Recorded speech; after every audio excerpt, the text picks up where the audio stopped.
ಯಾವ ಅರಳಗುಂಡಿಯ ಆದಯ್ಯ ಮತ್ತು ಮುಳಿಯಮ್ಮನವರ ಸಾರುಕ್ಯ ಮನೆತನದಲ್ಲಿ ಹುಟ್ಟಿರ್ತಕ್ಕಂತಹ ನಂದಿಯ ದ್ವಿತೀಯ ಅವತಾರನಾದ ಶರಣಬಸವೇಶ್ವರ ಇಂತಿಂತಹ ಪವಾಡವನ್ನು ಮಾಡಿದ ತಂದೆ ತಾಯಿಯವರಿಗೆ ಸಹಿತ ವಯಸ್ಸಾಗ್ತಾ ಬಂದಿದೆ. ಅವರ ಸೇವೆಯನ್ನ ಮಾಡುತ್ತಾ ತಂದೆ ತಾಯಿಯ ದಿನನಿತ್ಯದ ಸೇವೆಯನ್ನ ಮಾಡುತ್ತಾ ಅದರ ಜೊತೆಗೆ ದಿನನಿತ್ಯವೂ ಸಹಿತ ಗುರುಲಿಂಗ ಜಂಗಮರ ಸೇವೆಯನ್ನ ಮಾಡುತ್ತಾ ಜೀವನವನ್ನು ಕಳೀತಾ ಇದ್ರು. ಯಾರು? ಆ ಅರಳಗುಂಡಿಗೆಯ ಶರಣಬಸವೇಶ್ವರ ಮತ್ತು ಧರ್ಮಪತ್ನಿ ಮಹಾದೇವರು. ಅವ್ರು ಏನ್ ಬೆಳೆತಿದ್ರು ಶಿವನಲ್ಲಿ? ಸೌಕಾರಿಕೆ ಬೇಡ, ಸಂಪತ್ತು ಬೇಡ, ನಿತ್ಯ ಗುರುಲಿಂಗ ಜಂಗಮ ಬೇಡಿ ಬಂದ ಭಕ್ತರಿಗೆ ಇಲ್ಲ ಅಂದಿರಬಾರ್ದು. ಆ ಕೊರತೆಯನ್ನ ನೀಗಿಸಿ ಸಾಕು. ಇದು ಎಲ್ಲಲ್ಲಿ ಸಹಿತ ಹಬ್ಬಿ ಬಿಟ್ಟಿತ್ತು, ಎಲ್ಲಲ್ಲಿ ಸಹಿತ ಹಬ್ಬಿದೊಳಗ ಏನಾಗ್ತದಪ್ಪ ಅಂತಂದ್ರ ಬಿದನೂರು ಅಂತೇಳಿ ಬರ್ತದೆ. ಊರ ಹೆಸರು ಬಿದನೂರು. ಆ ಬಿದನೂರಿನಲ್ಲಿ ಕಡಕೋಳದ ಮಡಿವಾಳಪ್ಪ ಅಂತ ಆತನ ಹೆಸರು. ಕಡಕೋಳದ ಮಡಿವಾಳಪ್ಪ ಅಂತೇಳಿ ಆತನ ಹೆಸರು. ತಾಯಿ ಹೆಸರು ಗಂಗಮ್ಮ. ತಂದೆ ಯಾರಂತ ಗೊತ್ತಿಲ್ಲ, ಅದೊಂದು ಚರಿತ್ರೆನ ಐತಿ. ತಂದೆ ಯಾರಂತ ಅದು ಗೊತ್ತಿಲ್ಲ. ಅವರು ಮಠದೊಳಗ ವಾಸವಾಗಿದ್ದ. ಗಂಡ ತೀರಿ ಹೋಗಿದ್ದ. ಮದುವೆ ಮಾಡಿ ಕೊಟ್ಟ ತಕ್ಷಣ ಒಂದು ವರ್ಷ ಗಂಡ ಹಿಂಗೆ ತೀರಿ ಹೋಗಿದ್ದ. ಆ ತಾಯಿ ಆಕೆ ಕೂಡ ಅನೇಕ ತತ್ವಪದಗಳನ್ನು ಬರೆದಿದ್ದಾಳೆ, ಹಾಡಿದ್ದಾಳೆ. ಈ ರೀತಿ ಇದ್ದಾಗ ವಿರೂಪಾಕ್ಷ ಅಂತೇಳಿ ಅದಕ್ಕೆ ಮದುವೆಯಾದ ಗಂಡನ ಹೆಸರು ಮತ್ತೆ ಮದುವೆಯಾದ ಗಂಡನ ಹೆಸರು ವಿರೂಪಾಕ್ಷಪ್ಪ. ಬಿದನೂರು ಅಲ್ಲಿ ಇದ್ದಾಗ ಜೀವನವನ್ನು ನಡೆಸ್ತಿದ್ರು. ನಿತ್ಯ ಕೂರ್ತೀರಿ ಕೇಳ್ತೀರಿ ನಮ್ಮ ಅಪ್ಪಾಜಿ ಕೇಳ್ತೀರಾ? ಹಿಂಗ ಬಿದನೂರು ಅಲ್ಲಿ ಜೀವನವನ್ನು ನಡೆಸ್ತಿದ್ರು. ನಡೆಸಬೇಕಾದ್ರೆ ಅವ್ರದ್ದು ಗಾಣಿಗೆ ಸಮಾಜ. ಅವರು ಯಾರು? ಗಾಣಿಗೆ ಸಮಾಜ. ಅವ್ರಿಗೆ ಆ ಗಂಡ ಸತ್ತಿನ ಒಬ್ಬಾಕೆ ಆದಾಗ ಆಕೆನ ಕರೆದುಕೊಂಡು ಏನ್ ಮಾಡ್ತಾರಪ್ಪ ಅಂತಂದ್ರ ಅಲ್ಲಿ ಗುರೇಗುಡ್ಡ ಮಹಾಂತಪ್ಪ ಸ್ವಾಮಿ ಅಂತೇಳಿ ಒಂದು ಮಠ ಬರ್ತದೆ. ಏನ್ರಿ? ಗುರೇಗುಡ್ಡ ಮಹಾಂತಪ್ಪ ಸ್ವಾಮಿ ಅಂತೇಳಿ ಆ ಮಠ ಬರ್ತದೆ. ಎಲ್ಲಪ್ಪ ಅಂದ್ರೆ ಚಿಮಣಿಗೇರಿ ಅಂತೇಳಿ. ಆ ಕಲಬುರಗಿ ಅಂತ ಸಮೀಪ, ಅಷ್ಟೇ ಭಾಳ ದೂರ ಅಲ್ಲ. ಚಿಮಣಿಗೇರಿನ ಊರು. ಆ ಮಹಾಂತ ಸ್ವಾಮಿ ಮಠದೊಳಗೆ ಶಿವಕ್ಕೆ ಬಿಡ್ಬೇಕಂತ ವಿಚಾರ ಮಾಡಿ ಆ ಚಿಮಣಿಗೇರಿ ಶಿವಕ್ಕೆ ಬಿಟ್ಟಿರ್ತಾರೆ.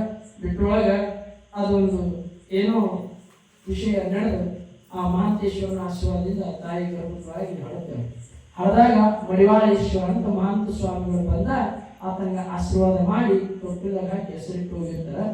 ಹೆಸರಿಟ್ಟು ಹೋದಾಗ ಬೆಳೆದು ದೊಡ್ಡವಾದ ತಾಯಿ ಮಮತೆ ಒಳಗಿದ್ದ ಇದ್ದಾಗ ಆಕೆ ತತ್ವಪದ ಹಾಡ್ತಿದ್ದು, ಸೇವಾ ಮಾಡ್ತಿದ್ದು. ಯಾರ ಸ್ಮರಣೆ ಎದಕ್ಕಾದ್ರೆ ಹೋಗಕ್ಕೆ ಸೇರಿ 2 ಸೇರಿ ಕಾಳು ಕೊಡೋರು, ಸಹಾಯ ಮಾಡಿ ಕೊಡೋರು. ಅದು ತಂದು ಜೀವನ ನಡೆಸೋಕೆ. ಮತ್ತೆ ಏನ್ ಮಾಡ್ತಿದ್ರು? ಆ ಮಠದ ಕಸ ಹಾಕಿ ಪ್ರಸಾದ ಮಾಡಿ ತಾಡ್ಕೊಡೋದು, ಇಂಥ ಕೆಲಸ ಮಾಡ್ತಿದ್ದು. ಬಡತನ ಪರಿಸ್ಥಿತಿ ಬಹಳ ಕೆಟ್ಟಿತ್ತು. ಒಂದು ದಿನ ಏನ್ ಮಾಡಿದ ಮಡಿವಾಳೇಶ್ವರ ಬಗರಿ ಆಡಕತ್ತಿದ್ದು. ಸಣ್ಣ ಹುಡುಗ್ರಿ ಬಗರಿ ಆಡಕತ್ತಿದ್ದ.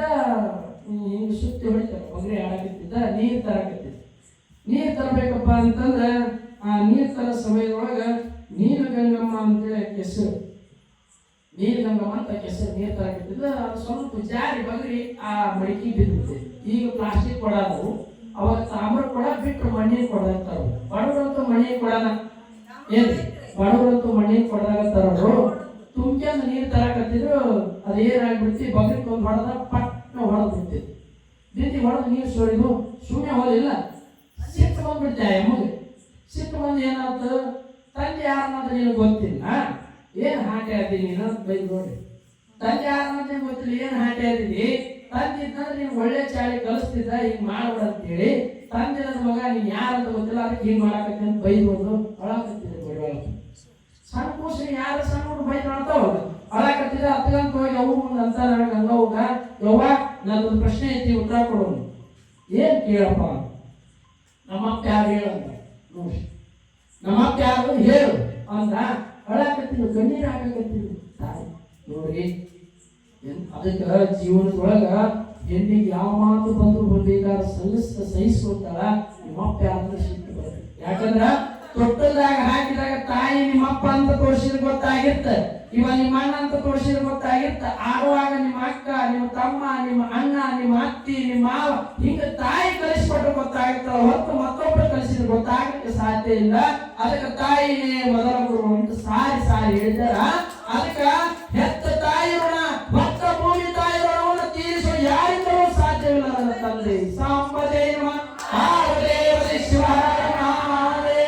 ಹೆತ್ತ ತಾಯಿ ಋಣನ ಭಕ್ತ ಭೂಮಿ ತಾಯಿ ಋಣ ತೀರ್ಸಕ್ಕೆ ಯಾರಿಗೂ ಸಾಧ್ಯ ಇಲ್ಲ. ಮಿಕ್ಕಿದ ಎಲ್ಲರ ಋಣ ತೀರಿಸಬಹುದು, ಹೆತ್ತ ತಾಯಿ ಋಣ ತೀರ್ಸಲಿಕ್ಕೆ ಆಗುದಿಲ್ಲ, ಭಕ್ತ ಭೂಮಿ ತಾಯಿ ಋಣ ತೀರ್ಸಲಿಕ್ಕೆ ಆಗುದಿಲ್ಲ.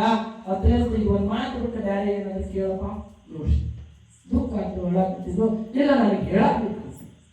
ಅವಾಗ ಆಯ್ತು ತತ್ವದ ಮೊದಲಿಗಿಂತ ತತ್ವ ಪದ ಹಾಡ್ತಿದ್ದು ತತ್ವ ಪದ ಹಾಡ್ತಾಳಕ್ಕೆ ಎಷ್ಟು ಚಂದ ಹಾಡ್ತಾಳೆ ಗೊತ್ತೇನ್ರಿ? ಆ ತತ್ವ ಪದ ಹಾಡ್ತಾಳ ಕೇಳ್ರಿ, ಎಷ್ಟು ಚಂದ ಐತೆ ಅಷ್ಟು ಚಂದ ಐತಿ. ಆ ತತ್ವ ಪದ ಹೇಳಿ ಮುಂದಕ್ಕೆ ಪುರಾಣ ವಿಷ್ಣು ಹೋಗಿ ತದನಂತರ ಮಂಗಳ ಮಾಡೋಣ. ಸಾಂಬದೇವ ಪಾರ್ವತಿ ಆ ತತ್ವ ಪದವಾಗ ಉತ್ತರ ಸಿಗುತ್ತಾ ಮತ್ತೆ ನಿಮಗೆ ಅದನ್ನ ಬಿಡಿಸಿ ಹೇಳ್ತೀನಿ.